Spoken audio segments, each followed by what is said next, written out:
Nuestra boca se tiene que llenar de risa. Nuestros labios se tienen que llenar de alabanza. Porque cuando el Rey de Gloria entra a un lugar, Él debe ser honrado, debe ser recibido, debe ser exaltado. A Él sea la gloria,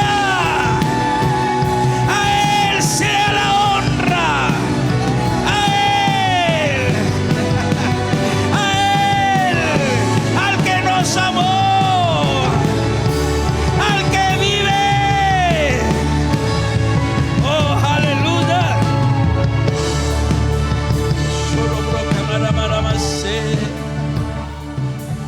Te amamos. Te amamos. Te amamos. Rey de mi vida. Es algo tan hermoso entender el amor de Jesús. Es tan maravilloso entender su amor. De tal manera, esa palabra de tal manera, no hay límites.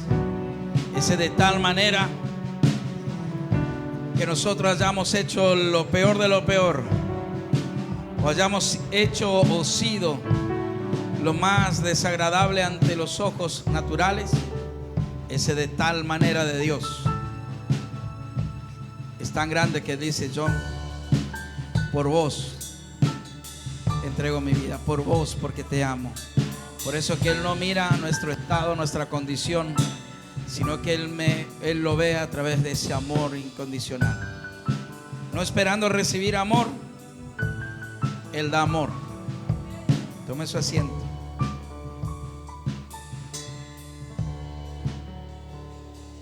Yo quiero animar a la iglesia a que usted, cuando se habla de Jesús en sus tiempos de oración, usted sea una persona agradecida con Él.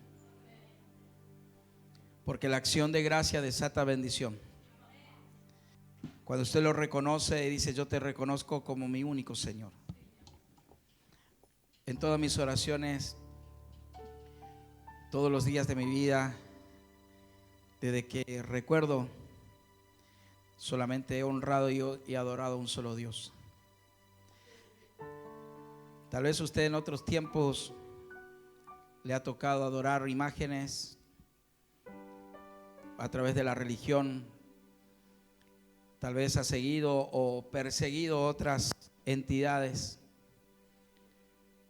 pero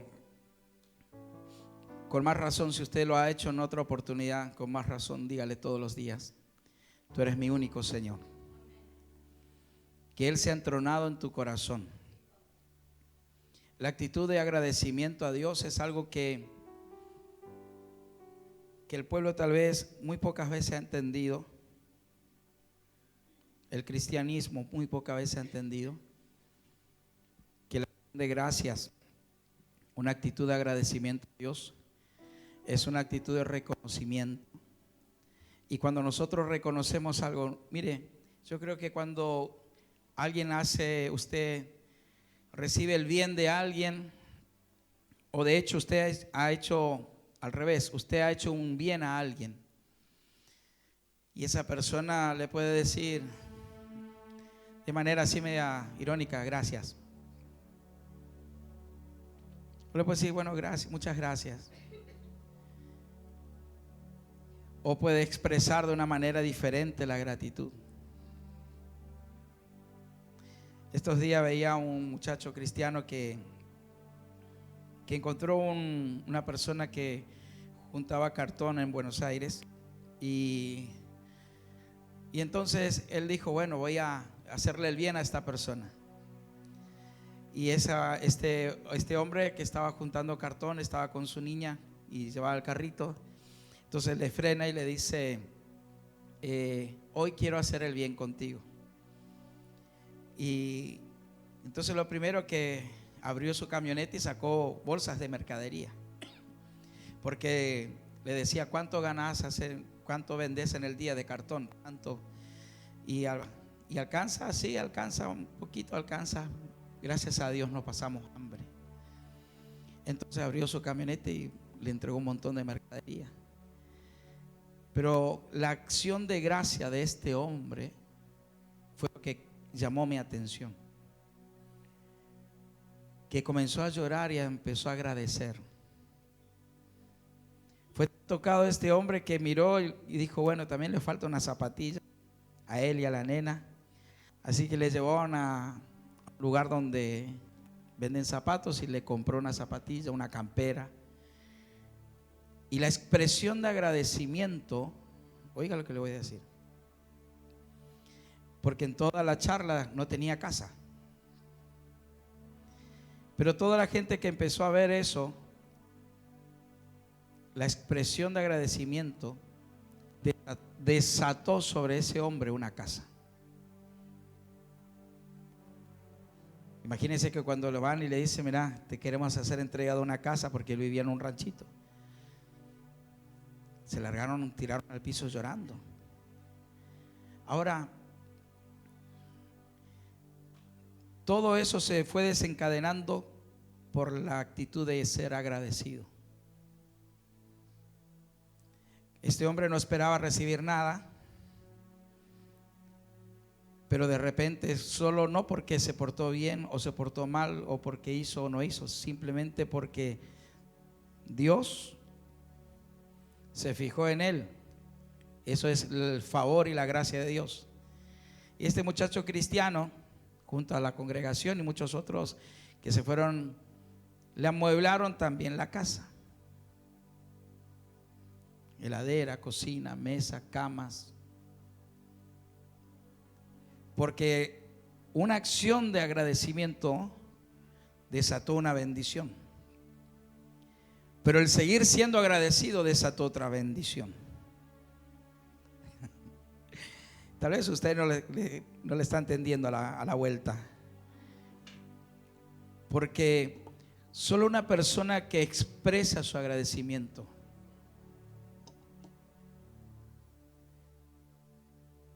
tal vez alguien vino y te siento de parte de Dios darte una bolsa de mercadería.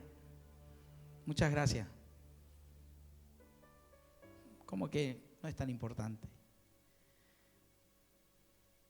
Pero cuando usted entiende el poder de ser agradecido, si esto lo pudo ver hombres mortales, de hecho, créame que no, la acción de gracia, la actitud de agradecimiento lo vi yo. No es que dice, estábamos asombrados por la manera. No. ¿Y saben por qué? Porque esa nena tenía aproximadamente 5 o 6 años. Yo esto ya lo vi hace tal vez un mes atrás. Pero cuando este joven hace esa acción, ella corre a abrazarlo sin conocerlo y comienza a decirle gracias. Cuando le regalan las zapatillas, sale corriendo y le vuelve a dar un abrazo. Gracias. Y así en cada actitud. Y eso fue yo lo sentí así cuando veía, porque me emocionó también a mí la manera de agradecer. Entonces esto me llevó a replantearme qué tan agradecido soy yo con Dios. Así que tomo un tiempo en mi vida y tal vez por 10 minutos solo digo gracias. Gracias. Gracias. Gracias, Jesús. Porque cuando alguien entiende, es cuando comienza a agradecer. Tal vez usted no todavía, y esto es como enseñanza, tal vez usted todavía no entendió el sacrificio de Jesús, porque no lo viste con tus ojos naturales, porque no tuviste la experiencia de ser un testigo fiel, de ver. Pero créame que cuando uno comienza a agradecer, automáticamente el Espíritu Santo te comienza a revelar y te muestra y te quebranta más todavía, porque usted más se da cuenta que tiene que darle gracias. Entonces Jesús, como decía, ¿qué título le puedo poner? Y le puse a este mensaje: la muestra de amor más grande de la historia. Porque el amor de Jesús es la muestra más grande de amor que existe. Que aunque nadie entendió que no lo hacía porque la gente le amaba, sino lo hacía por los que no le conocían y por los que no le amaban. Porque dentro de la turba esa había mucha gente que él había sanado, que había liberado, tal vez directa o indirectamente, porque tal vez muchos de ellos recibieron un familiar, porque fueron miles y miles de milagros que Jesús hizo en Israel. Pero Israel lo estaba crucificando. Y créame que había muchos seguramente que sí le dolía, pero a la vez también había muchos que decían sí, que vaya a la cruz. Por eso es la muestra de amor, porque él en el mismo momento de crucifixión, sus palabras eran: perdónalos porque no saben. La ignorancia, porque muchos no saben que están lejos de Dios. Creen que Dios está cerca, pero están lejos. Porque lo que hizo el pecado fue poner una barrera. ¿Por qué cree usted que sus oraciones no son contestadas? No es que Dios perdió el poder de oír la oración. Pasa que el pecado impide la manifestación. Vuelvo a repetir.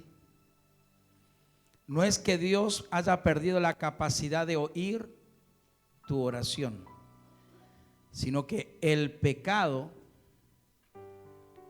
hace que la presencia de Dios no pueda cohabitar o no pueda responder a la oración. El pecado separa. Entonces usted puede orar, reprender, clamar, gemir, llorar, pero si hay pecado y no se arrepiente, Dios no puede hacer nada. Por eso que Cristo experimentó dos muertes: la muerte física y la muerte espiritual. Y en el libro de Génesis capítulo 2 verso 17 dice que la muerte que sucedió en ese lugar era una muerte espiritual, porque dice que Dios le dijo: pero no debes comer del árbol del conocimiento del bien y del mal, porque el día que comas de él ciertamente morirás. Entonces la muerte no fue física, sino que fue una muerte espiritual. Lo que sucedió en ese momento fue que el espíritu del hombre fue arrancado del espíritu de Dios. Es como que una parte tuya se pierde. Generalmente esto sucede cuando hay un divorcio, cuando hay un luto, cuando hay una separación. El que es padre siente un vacío porque algo dentro de sí murió cuando muere un hijo. Experimenta ese vacío porque algo de sí murió. No estaba adentro mío. Cuando murió mi hijo no estaba dentro mío, pero algo de mí murió. Cuando hay un divorcio, una separación, hay algo que se apaga, que se muere dentro de uno. Por eso genera dolor. Cuando muere un padre, cuando muere un ser querido. ¿Por qué? Porque hay un dolor, hay una separación. ¿A quién le llena esas palabras que vienen y te dicen: mi más sentido pésame? A mí. A mí no me llena. De hecho, ni se lo digo tampoco. Prefiero darle un abrazo, llorar con la persona, pero no mi más sentido pésame. Suena como un cumplido, como decir buen día o buenas tardes. No pienso que esté bien ni mal, simplemente creo que carece de entendimiento. Porque a la persona le está sucediendo que algo se murió, algo quedó separado, porque esa persona dice: yo no lo voy a volver a ver más. ¿Quién ha experimentado la muerte de alguien muy cercano a usted? ¿Verdad? ¿Y qué piensa en ese momento? Dice: yo sé que no lo voy a volver a ver. Imagínense lo que sintió el padre, porque algo dentro de él también se murió, fue separado del padre. Y fuimos separados por una barrera llamada pecado. Entonces, cuando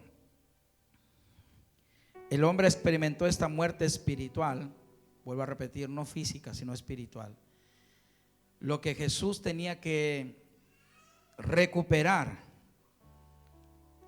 era vencer a la muerte y pasar por la muerte espiritual. Por consecuencia, cuando el hombre muere espiritualmente a los como 800 años que vivió Adán, experimentó la muerte física. Como hoy en día a los 70, 80, 90 años, una persona experimenta también la muerte física. Pero en el libro de Lucas, capítulo 22, verso 41, dice que Jesús se alejó a una distancia como de un tiro de una piedra y se arrodilló a orar.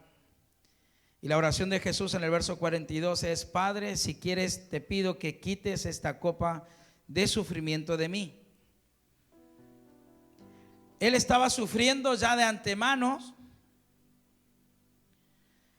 y usted se preguntará: ¿será que él estaba sufriendo porque ya se imaginaba los 40 latigazos?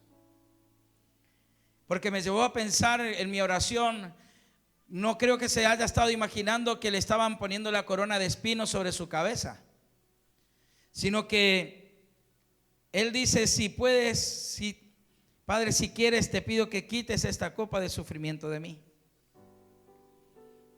Sin embargo, quiero que se haga tu voluntad y no la mía. Entonces apareció un ángel del cielo y lo fortaleció.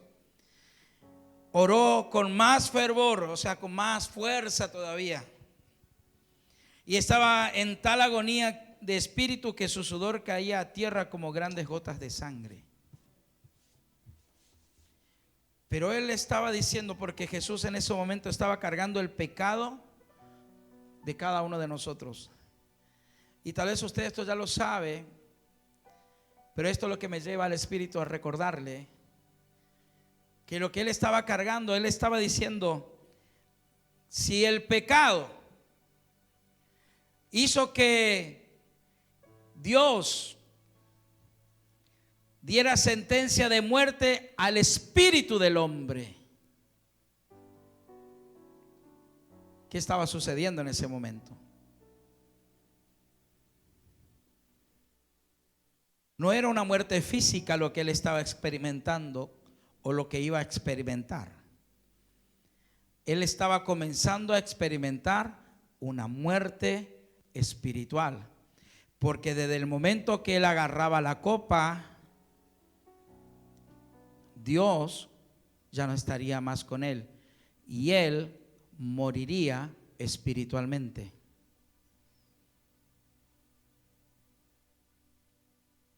Por eso que oró más fuerte para ver si era posible beber, en otras palabras, beber la copa, pero sin quedarme solo. O si era posible no beberla para no perderte. Pero con este acto Jesús perdió su vida espiritual. En Mateo 27:46 dice: cerca de la hora novena Jesús clamó a gran voz diciendo: Elí, Elí, lama sabachthani, esto es, Dios mío, ¿por qué me has desamparado?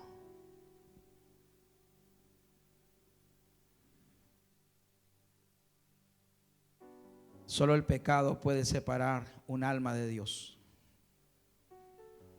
Por eso que cuando llamamos al altar y decimos, ¿habrá alguien que quiera recibir a Jesús como el Señor y el Salvador de su vida? Y cuando esa persona voluntariamente o se reconcilia o se entrega a Jesús, le está diciendo, yo quiero que mi alma no muera.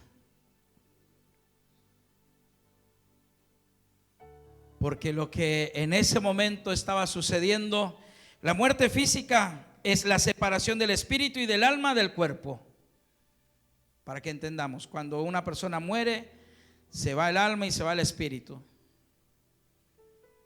Pero cuando una persona espiritualmente muere, pierde el espíritu de Dios.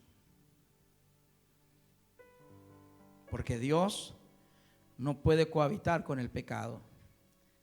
Aunque Él nos ama tanto, no puede hacer nada por usted ni por mí si nosotros no le damos el lugar por medio de un arrepentimiento.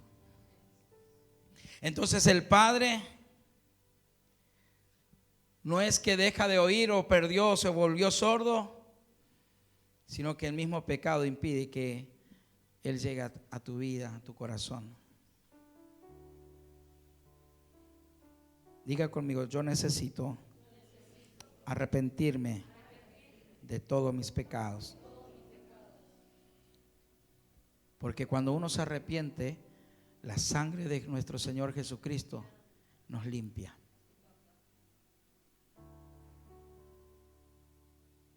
¿Cuál fue el proceso de la crucifixión? Dice la escritura en Isaías 56, di mi cuerpo a los heridores y mi mejilla a los que me mesaban la barba. No escondí mi rostro de injurias ni de esputos. El látigo. Y ustedes saben que el látigo era, dice la escritura, o cuenta la historia, que el látigo era hecho de cuero, y en las puntas dice que ponían dientes de animal. En algunos casos hasta ponían plomo. Entonces cada vez que iban a latigar a una persona que era digna de muerte porque era considerado el peor maleante, el peor hombre, entonces dice que lo ataban a un poste, lo ponían de espalda y comenzaban a golpear su espalda y sus muslos, porque era la manera en que se debilitaba el cuerpo. Y entonces dice que comenzaron a golpear a nuestro Señor Jesús. Y la escritura habla de 40 azotes que recibió en su espalda, en sus muslos. Con las manos le arrancaron la barba. Dice la escritura que no había belleza, no había hermosura en él, porque estaba totalmente desfigurado, estaba desnudo. Entonces también cargó el peso de una cruz. El madero era tan pesado que dice que solamente ponían de manera horizontal, porque llevar la cruz completa era muy pesada para una persona. Y dice que ponían sobre los hombros y extendían sus brazos. Él iba desnudo, desfigurado, golpeado, mientras que le insultaban, mientras que le escupían, mientras que le golpeaban. Y en Deuteronomio 26:8 dice: y el Señor nos sacó de Egipto con mano poderosa y brazo extendido.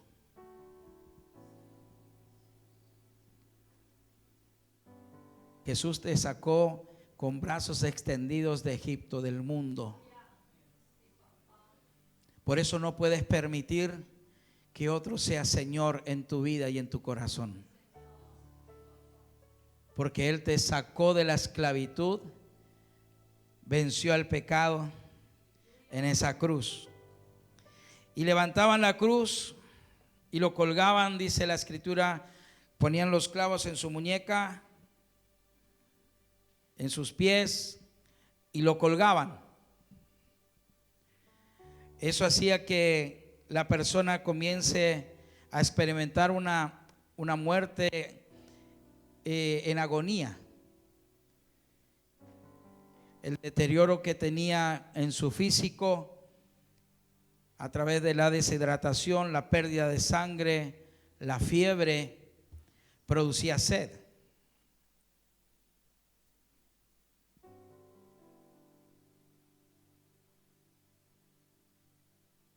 Entonces dice que tomaron un poco de hiel con vinagre.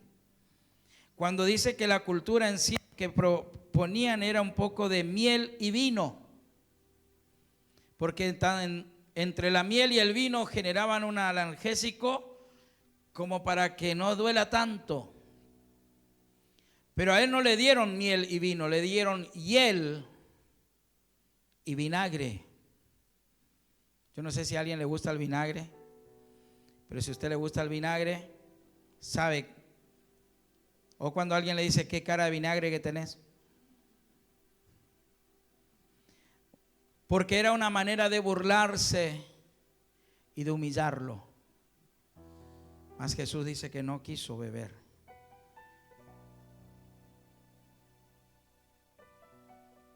No es que querían, bueno, que no le duela tanto, no. Lo seguían humillando. Lo seguían torturando. Era una manera de tortura también. El solo hecho de estar colgado en esa cruz, imagínense, falta de respiración, golpes en los pulmones, en su costado, le costaba respirar, colgado. Y si te estoy hablando todo esto, que aunque usted ya lo sabe, porque hasta en la religión católica seguramente lo escuchó, hasta que usted no entienda el por qué celebramos del cuerpo de Cristo y de la sangre de Jesús, porque el acto de Jesús estaba marcando un antes y un después en la historia de la humanidad. Le estaba diciendo a una entidad espiritual y natural que Jesucristo estaba pagando el precio por el pecado.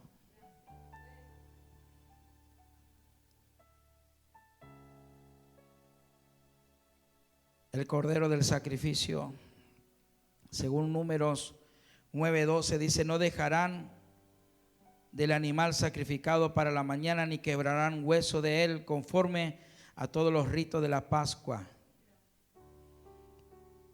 Por eso generalmente a los reos o a los criminales, cuando estaban colgados en la cruz, le rompían las rodillas para que al romperse todo el peso que ellos tenían, termine asfixiando por completo y así de esa manera matarlo.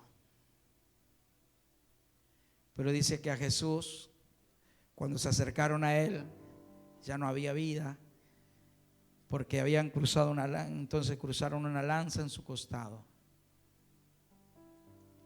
que son las marcas que todavía las tiene. Por eso que cuando usted ora y se arrepiente de sus pecados, solo lo que hace el Padre es mirar las manos y el costado de nuestro Señor Jesucristo y dice: por amor te perdono tus pecados, por amor te perdono tus iniquidades, por amor te perdono tu maldad. Gracias. Gracias, Jesús. No fue amado, sino que fue despreciado, fue rechazado. Por eso que Él sufrió el desprecio Sufrió el abandono de su pueblo, las heridas en su cabeza por las espinas que golpeaban, el azote, las heridas infectadas.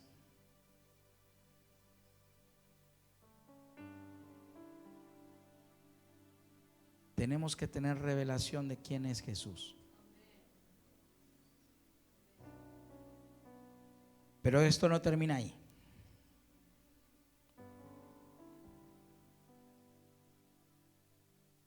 Porque cuando Él va a la cruz, no va como una víctima,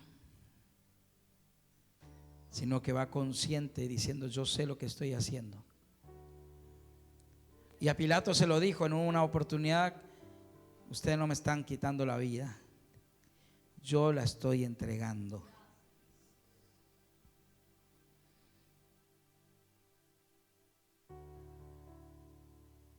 Todo esto lo hizo por amor. Él estaba pagando, dice en Corintios 5:21, en 2 Corintios 5:21, al que no conoció pecado, por nosotros lo hizo pecado, para que nosotros fuésemos hechos justicia delante de Él.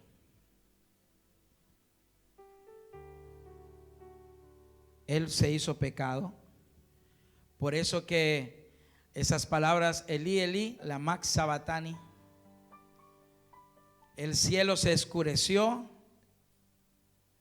En ese momento no había Dios para él, porque aún Dios había escondido su rostro.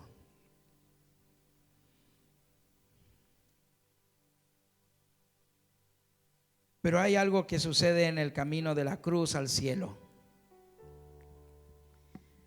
Cuando Él termina de decir consumado es, Él está diciendo: he vencido, he terminado, he completado la tarea.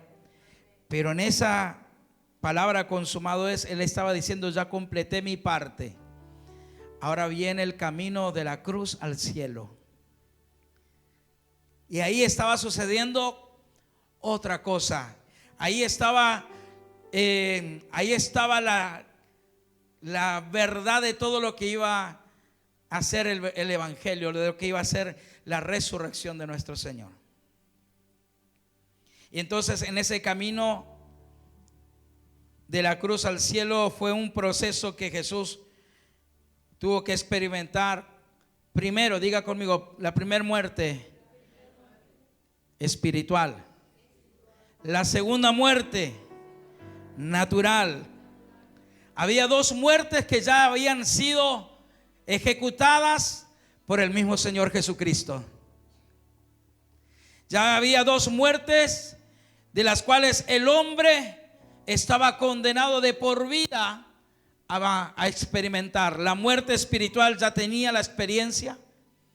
La muerte física ya estaba vigente. Entonces estas dos muertes hasta ahí ya se habían concretado. Pero en el libro de Mateos capítulo 12 versículo 40 dice la escritura: porque como estuvo Jonás en el vientre del gran pez 3 días y 3 noches, así estará el Hijo del Hombre en el corazón de la tierra 3 días y 3 noches. Entonces lo que Jesús primero hace desde la cruz al cielo, Él antes de ir al cielo primero hace una pasada por el infierno. Y en Efesios capítulo 4 versículo 8 dice: por esto dice, cuando ascendió a lo alto se llevó consigo a los cautivos y dio dones a los hombres. En el libro de Salmo capítulo 88 versículo 3 habla que Él fue colocado en una oscuridad extrema donde quedó solo y abandonado. Hizo su pasada ¿por dónde? Por el infierno. Y David, en una revelación que cautivó tanto mi espíritu, que se los compartí hace unos días atrás, que conmovió todo mi ser, cuando David decía: mi alma está llena de dificultades y la muerte se acerca.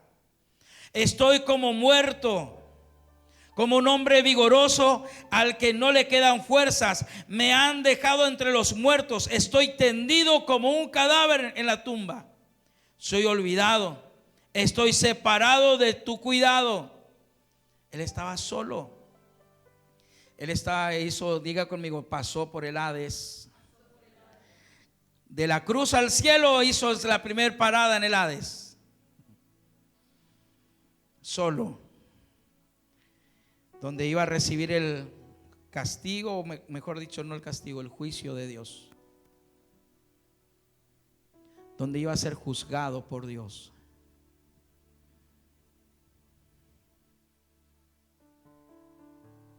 Porque las leyes que habían, era imposible que un hombre, que un ser natural pueda cumplirlas a todas. Pero recuerde que Jesús era 100% hombre y 100% Dios. No estaba en una naturaleza de pecado, pero por nosotros se hizo pecado. Y dice en 1 de Pedro 3:19, sé que le estoy bombardeando, pero sé que las palabras son espíritu y son vida. Que luego que Jesús fue vivificado y derrotó al diablo, dice que 1 de Pedro 3:19, por lo tanto fue a predicarles a los espíritus encarcelados. Y estos espíritus encarcelados no eran que le venía a predicar las buenas nuevas del evangelio. No era que venían a decirle, le iba a darle el mensaje de la salvación, sino que a esos que dice, a esos espíritus encarcelados eran los demonios, que habían sido asignados, habían sido destituidos de la gloria de Dios. Y entonces Jesús, ¿alguien tiene una llave que me preste? Entonces Jesús comienza a decirle a los demonios, miren,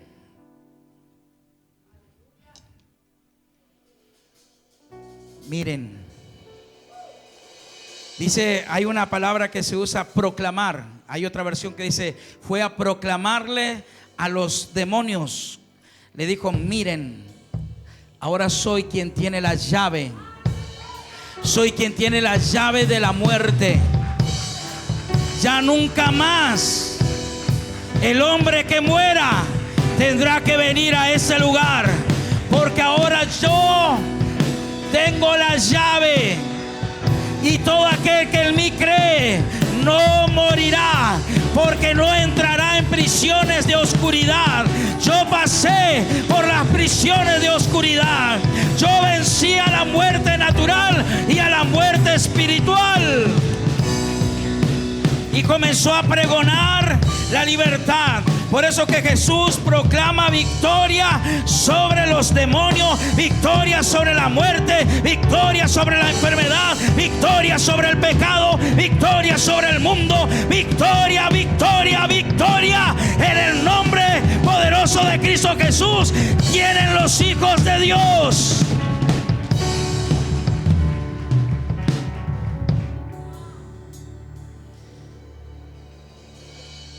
Fue a dar vida, proclamó victoria y dio testimonios a los que estaban muertos. Primera de Pedro 4:5 dice, pero recuerden que ellos tendrán que enfrentarse con Dios. ¿Quién está listo para juzgar a todos, tanto a los vivos como a los muertos? Muchos habían muerto sin recibir el mensaje de salvación. Pero a ellos Él fue a liberarlos. Y dice la escritura que muchos de los que estaban en las tumbas, dice el Mateo 27:52, y las tumbas se abrieron, los cuerpos de muchos hombres y mujeres juntos que habían muerto resucitaron, salieron del cementerio luego de la resurrección de Jesucristo, entraron en la santa ciudad de Jerusalén y se le aparecieron a la gente. Esa es la muestra de que Cristo Jesús venció a la muerte espiritual y a la muerte natural.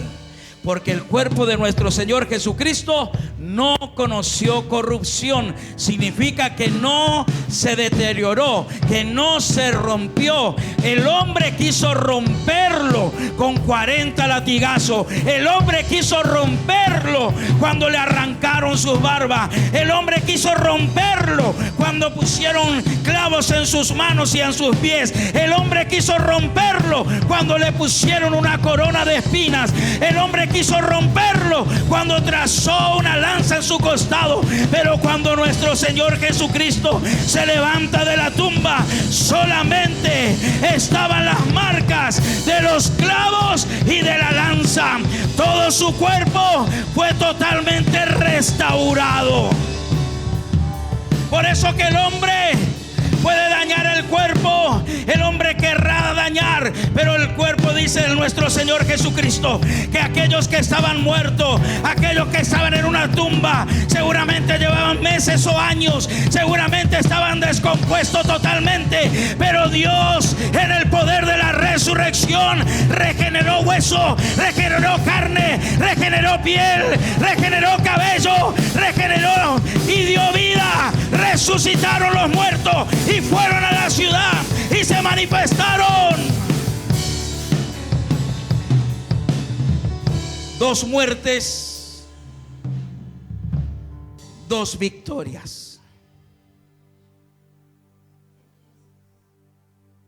2 muertes, 2 victorias.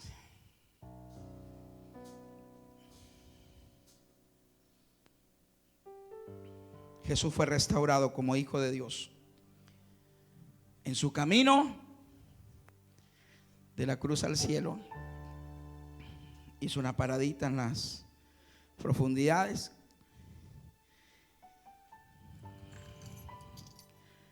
Se llevó las llaves. Y cuando se llevó las llaves, le dio una sentencia. Porque dice que se estaba llevando las llaves. Y Satanás viene y se le prende del talón, del calcañar. Se le prende del talón.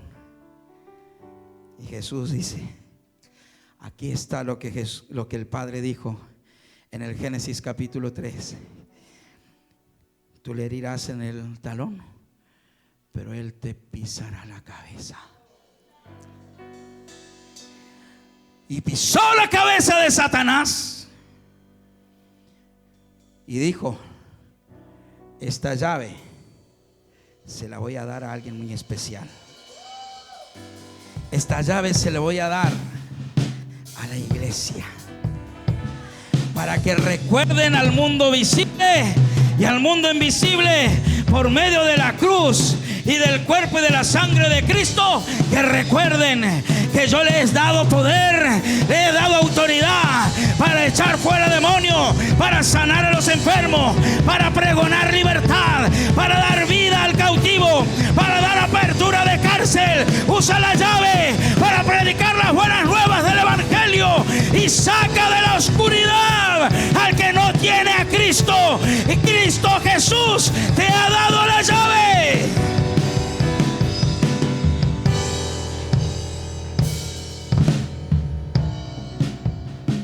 Él te dio esa llave. Hay una canción que solemos cantar: tengo las llaves del reino. Son las llaves que le quitó. Termino con esta parte. Efesios 4:8. Se los leí recién. Por eso dice: cuando ascendió a lo alto, se llevó consigo a los cautivos y dio dones a los hombres. Le dio regalos, le dio la vida. Eso te dio a ti.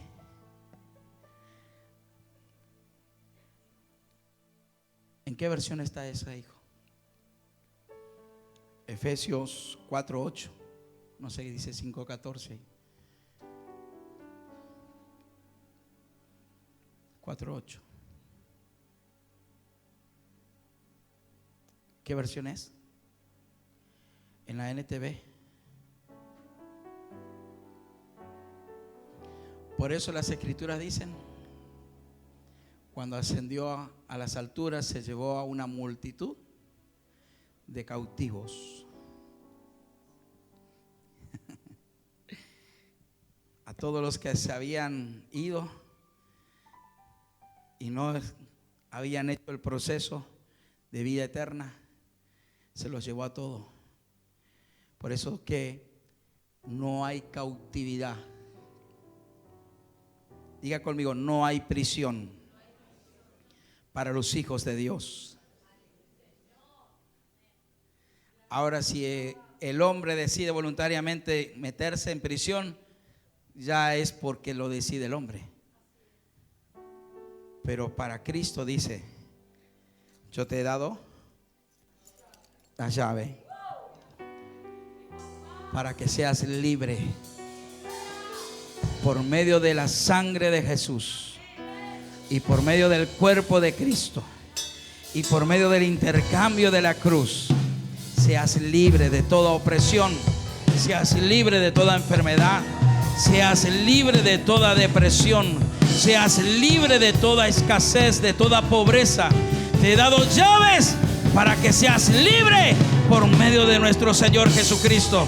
¿Cuántos dicen gloria a Dios? Gracias, Abba. ¡Cuán grande! ¡Cuán grande es Dios! Cántale, cuán grande es Dios. Todos lo verán. ¡Cuán grande! ¡Cuán grande! Él es grande. Es Dios. Él es grande. Él es grande. Él es grande.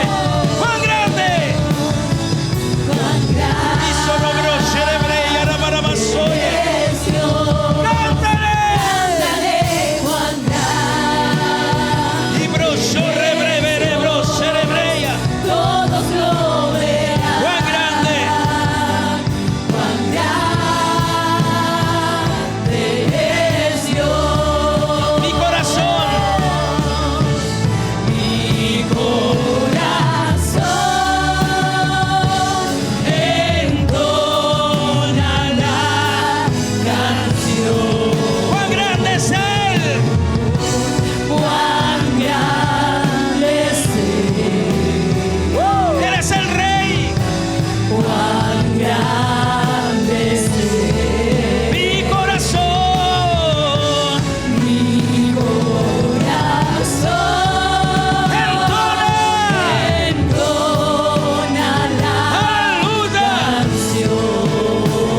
Toda la gloria.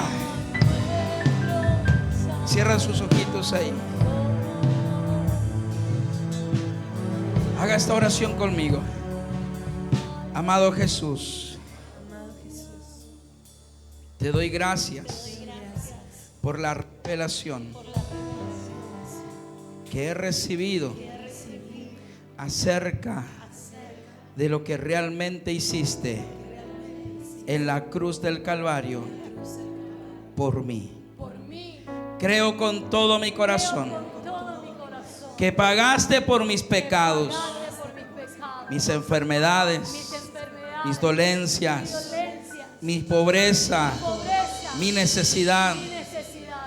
Y hoy yo me apropio de esa obra redentora para que todo lo que hoy falta en mi vida sea provisto, pues tú ya lo pagaste en la cruz. Hoy, por medio de la fe, me apropio. ¿De qué se va a apropiar? Si tienes una necesidad física, aprópiate por la fe en el nombre de Jesús. Díselo en esta hora. Yo me apropio de ese milagro financiero. Si estás necesitando finanzas, yo me apropio, Señor, de esa sanidad divina. Yo me apropio de esa salvación. Yo me apropio. Cuán grande es Él. Sigamos adorando ahí. Yo me apropio, vamos. Tómelo.